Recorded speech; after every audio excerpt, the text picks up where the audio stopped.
આશ્રમ છે એટલે આશ્રમનો વિકાસ કરવાની જવાબદારી તમારી છે. બાપુએ તો એક યજ્ઞ આદરો જ છે અને કરશે જ, પણ તમે એમાં સહભાગી બનો. માની લો કે 5 બહેનો ફ્રી છે તો આશ્રમમાં થોડીક સફાઈ કરીએ. આ બધા યુવાનો ફ્રી છે તો અહીં આશ્રમમાં આવીને બેસીએ. અહીંયા સારું એક પાણીનું પરબ હોય, સારું એક ભોજનાલય હોય, સારું એક બેસવા માટેની બેન્ચો હોય. આ બધી જ વ્યવસ્થા એ તમારા ગામમાં જ રહેવાના છે, ત્યાંથી કોઈ લઈને જવાનું નથી. એ તમારા ગામની સુંદરતા છે. અને જો આ ન હોય તો શું કહેવાય? તો ચાણક્યના મતે કેવું હોય તો એક શ્લોકમાં હું તમને કહી શકું, કુગ્રામ વાસમ કુલહીન સેવા કુભોજનસ્ય ક્રોધમુખી ચ ભાર્યા મૂર્ખ ચ પુત્રણ વિધવા ચ કન્યા વિના અગ્નિ પ્રજ્વલંતી કાય. ચાણક્ય કહે છે જે આવા સંસ્કાર ન હોય એ હંમેશા માટે અગ્નિની જેમ બળતું રહે છે. ધનાની ભૂમો પશવૃષ્ટ ગોષ્ઠે ભાર્યા ગ્રહ દ્વારે જનશ્મશાની દેહ ચિત્તાએ પરલોક માર્ગે કર્માનુગો ગચ્છતિ જીવ એક લોકે. જીવ જાય તો લઈને જતો નથી, પણ એનું કર્મ લઈને જાય છે. સૂર્યનારાયણગીરી બાપુએ તપસ્યા કરી, એના ઉત્તરાધિકારી કરી હંસગીરી બાપુ રહ્યા. તો હંસગીરી બાપુની પણ એક જવાબદારી બને છે. આ અત્યારે સુધીની વાત તમારી હતી, હવે એને પણ કહું છું, તમારી હાજરીમાં અને સંતોની હાજરીમાં કહું છું, આ ગામની સાથે તાલમેલ રાખવો, આ ગામની સાથે સહભાગી બનવું. તમે પણ આ ગામના એક જવાબદાર વ્યક્તિ છો, એ જવાબદારી નિભાવવી. આ ગામના સારા નરસા પ્રસંગોમાં તમારી ઉપસ્થિતિ રાખવી, એમાં સહભાગી બનવું, એ સાધુઓનું કામ છે. આ જવાબદારી એમની છે. એવું નથી કે તમને ચાદર ઓઢી દીધી એટલે તમે સ્વતંત્ર થઈ ગયા. ના, તમે પણ એક જવાબદાર બનાવો છો. ગામની સાથે એનો તાલ રાખવો, એમની સાથે બેસવું, એમની સાથે ચિંતન કરવું, એની સાથે મનન કરવું, ગામના સુખે સુખી થવું, ગામના દુઃખે દુઃખી થવું. કારણ કે ગામ એ સાધુની પાંખ છે. પક્ષી ગમે એવું હોય, પણ જો પાંખ ન હોય તો પક્ષી ઉડી ન શકે. એમ સાધુ જે ભૂમિમાં રહેતો હોય એની આજુબાજુમાં રહેનારો વર્ગ એની પાંખ છે. જો પાંખ મજબૂત હશે તો પક્ષી મજબૂત થઈને અને ઘણી બધી યાત્રા કરી શકે. એટલે આ આદર વિધિ એક ઔપચારિકતા છે, પણ ખરી વાત તો એ છે કે રહેનારો સાધુ અને ગામ એનો વિચાર એક બને ત્યારે. નહીતર જો વિચાર એક ન હોય તો થશે શું? બાપુ કે ભોજનાલય બન્યું છે, ગામ કે ધર્મશાળા કરવી છે. બાપુ કે ધર્મશાળા કરવી, ગામ કે ચબૂતરો કરવો છે. આ ખેતતાણમાં આપણે જોયું છે ઘણું બધું અઘરું થાય. જ્યારે બેસી અને કેવી રીતે આ ગામનો વિકાસ થાય, એટલે બાપુને પેલા વિચારથી, વાણીથી, વર્તનથી અને વ્યવહારથી આ જ્યારે એક બને ત્યારે વિકાસ થાય. કોઈ પણ વિકાસ તમે જોયો હશે, કોઈ પણ સંસ્થાનો વિકાસ ક્યારે થાય? તો વાણી, વિચાર, વર્તન અને વ્યવહાર આ જ્યારે એક બને ત્યારે કોઈ પણ સંસ્થા વિકસિત થતી હોય છે. એના મહંત એનો નિભાવ કરતા હોય છે, એની એક વ્યવસ્થા કરતા હોય છે, અને એમાં પણ એક મર્યાદા હોય છે. પછી આપણે રાતે બપોરે 1:30 વાગે ફ્રી હોઈએ અને અહીં આવીને દરવાજો ખખડાય, બાપુ ઉઠો અમે ફ્રી થયા છે, તો એમ ન હાલે. એ આપણી પણ આપણી એક મર્યાદા હોય કે ભાઈ આપણે આશ્રમમાં ક્યારે જવાય, ક્યારે ન જવાય. અરે આશ્રમની મર્યાદા શું? તો આશ્રમમાં બગીચામાં ફેરવું, આશ્રમમાં ઘરમાં ફેરશું. તો કે આશ્રમની દરેક મર્યાદાઓનું જતન કરીએ, દરેક મર્યાદાઓનું પાલન કરીએ, ત્યારે આપણે ખબર પડે. નહીં તો અત્યારે પરિસ્થિતિ પાછી એવું બને કે બાપુ બપોરે અમે 2 વાગે આવ્યો છે, ભજીયા કરી રાખજો. તો બાપુ પછી આપણે ભજીયા કરવા હાટું ન હોય, એટલે એ પાછું ધ્યાન રાખજો. એ જવાબદારી પાછી આપણી છે. એટલે આશ્રમની રીતે ચાલે. આશ્રમમાં ફરક શું છે? જ્યાં આ માણસનો વિકાસ થાય. આપણે કંઈક પાઠ ભણવાના છે, એટલે વધારે પ્રવચન મારે નથી આપવું, પણ ચોક્કસ વાત એટલી જ કહીશ કે ગામ આમાં વધારે અહીં આવતું થાય, વધારે સંસ્થાનો વિકાસ થાય, બાપુને સહયોગી થાય. બધા બહેનો, બાળકો, વડીલો, વૃદ્ધો 18 વર્ણના આવે. આ આશ્રમ એ કોઈ એક જ્ઞાતિનો નથી, કોઈ એક સમાજનો નથી, કોઈ એક વ્યક્તિનો નથી. આશ્રમ બધાનો જ છે, અને બાપુય બધાયના છે. આ બધા એક બને ને ત્યારે આપણે તો એવું બોલીએ છીએ ને, સર્વેત્ર સુખીના સંતુ. એક વ્યક્તિ સુખી થાય એવું નથી કીધું આપણા શાસ્ત્રોએ. સર્વેત્ર સુખીના સંતુ, સર્વે સંતુ નિરામયા, સર્વે ભદ્રાણી પચ્યંતુ, મા કચ્ચિત દુઃખ. બધાયનું કલ્યાણ થાય. ભારત માતાની જય બોલીએ છીએ, પણ સાથે આપણે એમ બોલીએ છીએ વિશ્વ કા કલ્યાણ હો. તો વિશ્વમાં તો બધાય દેશ છે. એવું નથી કીધું કે ફલાણો દેશનો એકનો ન થાય, બાકી બધા થાય, એવું નથી બોલ્યા આપણે. બધાનું કલ્યાણ થાય. એટલે એવી સારી ભાવનાથી આજનો આ કાર્યક્રમ છે.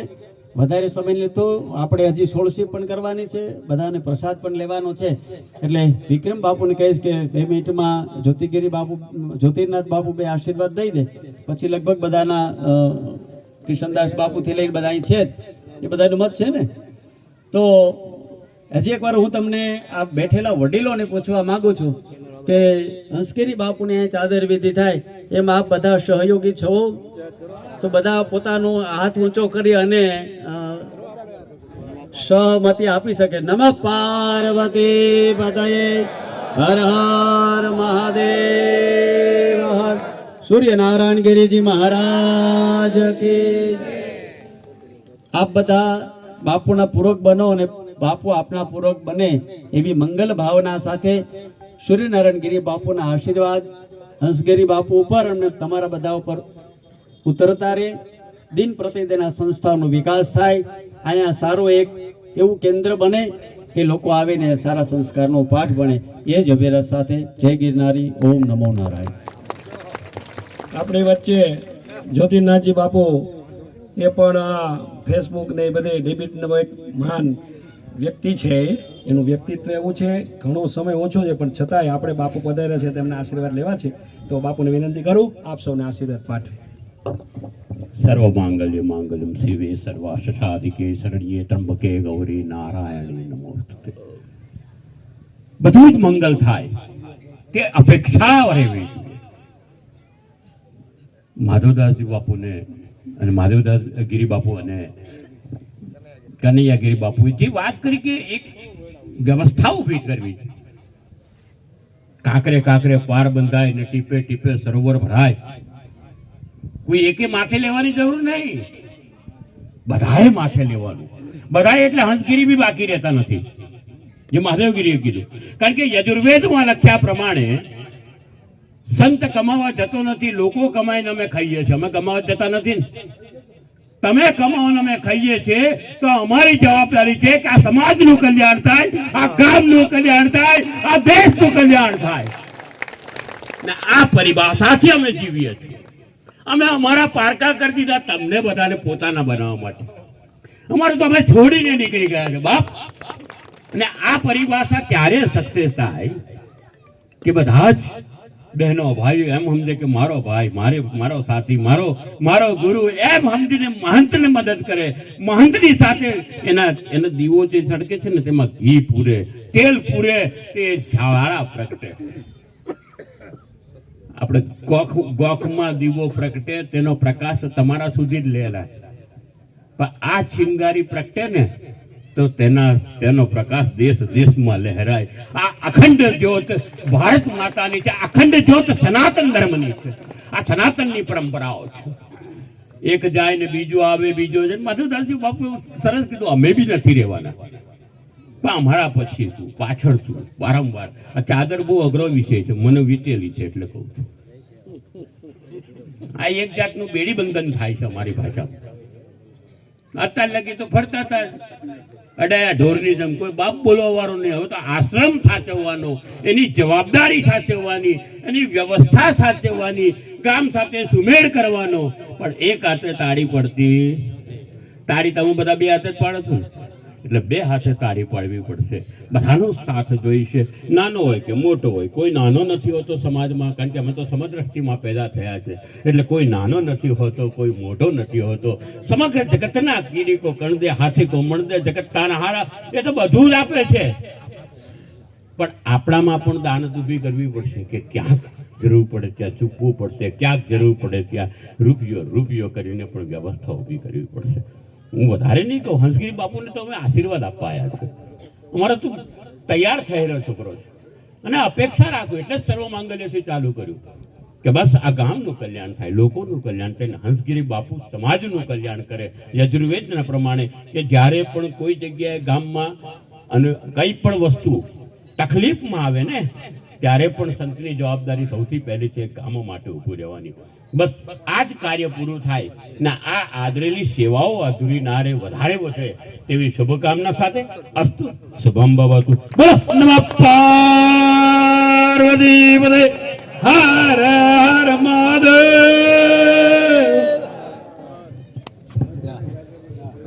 ખૂબ ખૂબ બધા સંતોનો આભાર.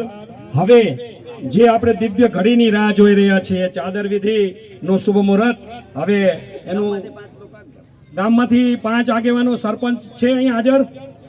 સરપંચ શ્રીને વિનંતી, સાથે કોઈ 5 આગેવાનો દરેક સમાજમાંથી એક આવી જાઓ, અહીંયા તૈયાર થઈ જાઓ, હમણાં તમારો પણ વારો આવશે. ક્યાં આગેવાનો, ક્યાં 5 આવી ગયા છે? ચાલો, સરસ બાપુ. ચાલો, અમારા વડીલ શ્રી કન્યાગીરી બાપુ, મહાદેવગીરીજી મહારાજ, ચકાચક બાપુ, અમારે કિશનદાસજી મહારાજ, રામ મનોહરદાસજી મહારાજ, અમારે ઉદયગીરજી, પછી હા હાલો નમઃ પાર્વતી પતય. બીજા સંતો ઉભા રહ્યો, હજી બીજા, હવે પેલી વિધિ થઈ જવા દો. 5 સંતો વડીલ જે અખાડાના વડીલ. ચાલો હવે તિલક. ઓમ સ્વસ્તિ ન ઇન્દ્રો વૃતશ્રવાઃ સ્વસ્તિ નઃ ભોગા વિશ્વવેદાઃ સ્વસ્તિ નઃ રક્ષો હરિષ્ઠનેમિઃ સ્વસ્તિ નો બૃહસ્પતિર્દધાતુ ભદ્રં કર્ણેમિઃ શૃણુયામ દેવા ભદ્રં પશ્યેમાક્ષભિર્યજત્રાઃ સ્થિરે રંગે ચુષ્ટુવાઘુષસ્તનો વિવ્યસેમહિ દેવહિતંજદાયઃ. ચાદર વિધિ થઈ રહી છે, આપણે સૌ જય જયકાર કરીએ. બોલો ગિરનારી મહારાજ કી, રોકડિયા હનુમાનજી મહારાજ કી, ગિરનારી મહારાજ કી, જગતગુરુ શંકરાચાર્ય ભગવાન કી. નમઃ પાર્વતી પતય. મહાદેવ હર. હવે આવા ન કરો. અને ઉદાસીન સંપ્રદાયના સંતો હોય, નાથ સંપ્રદાય, અને અમારે કિશનદાસજી મહારાજ, રામ મનોહરદાસજી મહારાજ, તમામ સંતોને, નામી અનામી તમામ, આવો ભારતી રાજા, તમામ સંતો મહંતોને વારા ફરતી ક્રમ પ્રમાણે આવજો. ખોટી ભીડ કરતા નહીં, પાછું પોતાના સ્થાન પર બિરાજિત થઈ જજો. સંતોને વિનંતી, ચાદર વિધિ કરીને પોતાના સ્થાન પર બિરાજિત થાય. કોઈ આગળ ભીડ ના કરે, પોતાનું આયોજન સંતો પોતે ડિસિપ્લિનમાં રહીને વ્યવસ્થિત ધીરે ધીરે કરે. યા શ્રી સ્વયં શ્રુતે નામ ભવને સુલત પાપાત્મનામ કૃતધિયામ હૃદયેષુ બોધ્યે ત્રષ્ટા શતં કુલજનમ પ્રભવસ્ય લજ્જ ત્વં ત્વં નતઃ સ્વપરિપાલયતે વિવેસ્વં किं वर्णयाम तव रूपमचिन्तयेत् किं चातिवीर्यमसुरक्षयकारि भूरि किं चाहवेषु चरितानि तव भूतानि सर्वेषु देवसुरदेवगणादिकेषु हेतुः समस्तजगतां त्रिगुणार्पितोऽस्य न ज्ञायसे हरिहरादिविरप्यपारा सर्वाश्रयम् अखिलमिदं जगदंशभूतम् अव्याकृता हि परमा प्रकृते समज्य यस्यः समस्तसुरता समुदिरेण तृप्ति प्रयाति स्खलेषु मखेषु देहि स्वाहा शिवे पितुगणस्य च तृप्तिहेतु रुचार्यसे तमत एव जने सदाच. ગામના 5 વડીલો અહીં નજીક આવી જાવ. પેલા મહાત્માઓ કે 5 મિનિટ ખમી જાવ. પેલા ગામના પ્રતિનિધિ આવી જાવ.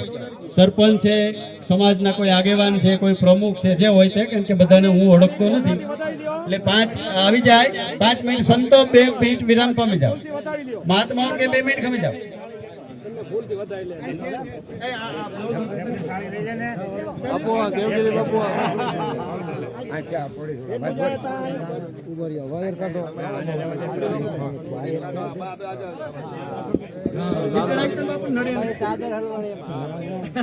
ચાદર વિધિ થાય તરત નીકળી જાય. ચાલો બાપજી, એક ચાદર ઓલા ગામ લોકોને આપો. આ સરપંચ આવી જાવ. તમે આવી જાવ ને, આ ગામ લોકો છે સરપંચ.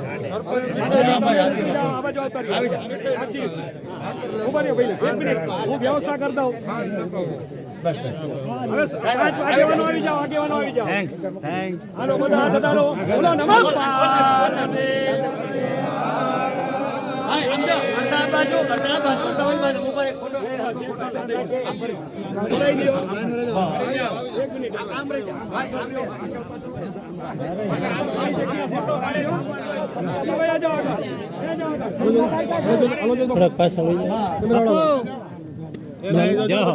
અહીંયા જો